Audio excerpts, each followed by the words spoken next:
TikTok for years because, like I said before, my activity on the internet is none of his business. But recently I was feeling kind, so I unblocked him. And at first his intrusion into my internet life started slow. It was him liking my videos. It was him sending me things. It was fine. I didn't love it, but it was fine. But recently, he's crossed the line.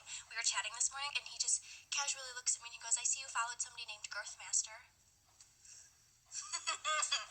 None of his business. And I didn't know what to say, so I just got red in the face and was like, I fumbled.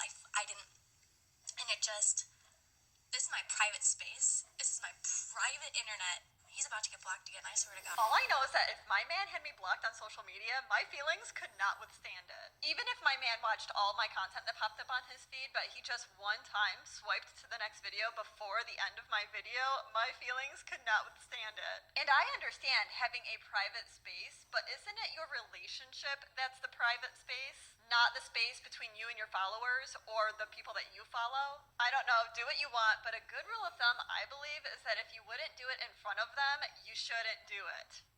I've had my husband blocked on TikTok for years because... Well, yeah. What I'd more or less say about that is it's alright having your own little things set up that you want to do on your own internet and your own private things that you're doing. There's nothing wrong with that. It's quite innocent and it's nothing really much in it. The fact that you've given him permission or you've let him be part of what you're doing is great. And obviously, as things have unfolded over time, you said Girthmaster you mentioned, he's going to see that from a man's point of view, that you're playing away or you're cheating. That's how it's going to be seen.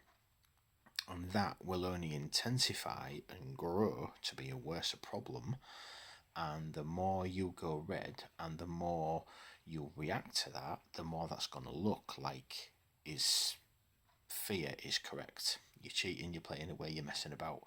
Now, at the end of the day, it's all what you're saying, that it's your private events, none of his business, and all that business.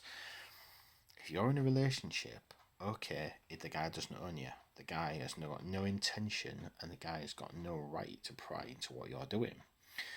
But if you're doing something behind his back, or you're doing something on the hope it leads to that, you're the one that's been underhand and you're the one that's been out of control. That's why you're being funny about it, and that's why you're going and all that, because you don't want to get found out. So basically, you want to have your cake and eat it. Well, that's just disgraceful. Now, if you're married, that's even worse, because it's alright you're saying you've got your own private internet and him doing the same thing. If you're in a marriage, right, and you're doing that, you are a despicable person.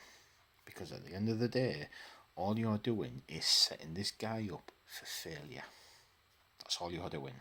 You're leading this guy on, getting out of him whatever you can in the relationship, but you're also talking to other guys, or messaging them, or whatever be, and you're either hoping it'll lead to something, or you're toying with the idea that it might. So basically, you're messing with this man's feelings. So he has, if he doesn't yet, he's got every right to mistrust you, and your relationship will break down because you are being dishonest. As for followers and content in the outside world, it's got nothing to do with anybody else. Even me, it's got nothing to do with me posting this video. To you, it has nothing to do with me, to you. But I'm not doing this for you, I'm doing this for everybody else. So it's my reaction to what you're doing. Whether you care or you don't care, or anybody else cares or don't care. Right? Whether you're doing it for likes or you're doing it to get views, either way. But what you're saying is why men mistrust women. That is why. And you've just given the golden ticket to why we're right by saying what you're saying. And this is, you're basically the poison out there where men don't bother women.